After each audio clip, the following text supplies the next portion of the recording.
Hi అండి, ఈరోజు ఈ వీడియోలో మనం సింపుల్గా టమాటో బాత్ ఏ విధంగా తయారు చేయాలో చూద్దాము. ఇది చాలా ఈజీగా అయిపోతుంది. రెగ్యులర్గా ఉప్మా బోరు కొట్టే వాళ్ళకి ఈ విధంగా ట్రై చేయండి. టమాటో ఫ్లేవర్ ఇష్టపడే వాళ్ళకి కూడా ఈ టమాటో బాత్ చాలా బాగుంటుంది.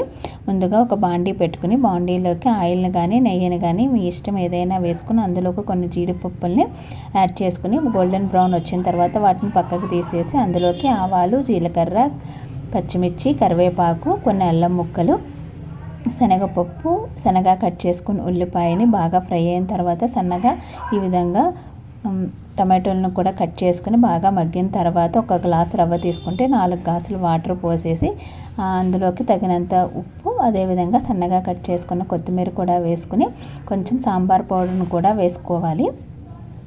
ఈ విధంగా అన్నీ వేసుకుని ఇది మరుగుతున్నప్పుడు అందులోకి రవ్వని యాడ్ చేసేసుకోవాలి. ఈ రవ్వలు ఉండకట్టకుండా ఈ విధంగా కదుపుకుంటూ ఉండాలి. ఈ రవ్వని కొంచెం నెయ్యిలో ఫ్రై చేసుకున్నా కూడా బాగుంటుంది.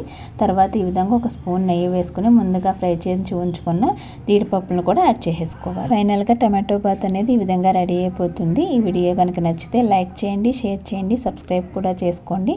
Thank you for watching. తప్పకుండా ట్రై చేయండి. ఇది తప్పకుండా మీ అందరికీ నచ్చుతుంది. Thank you for watching.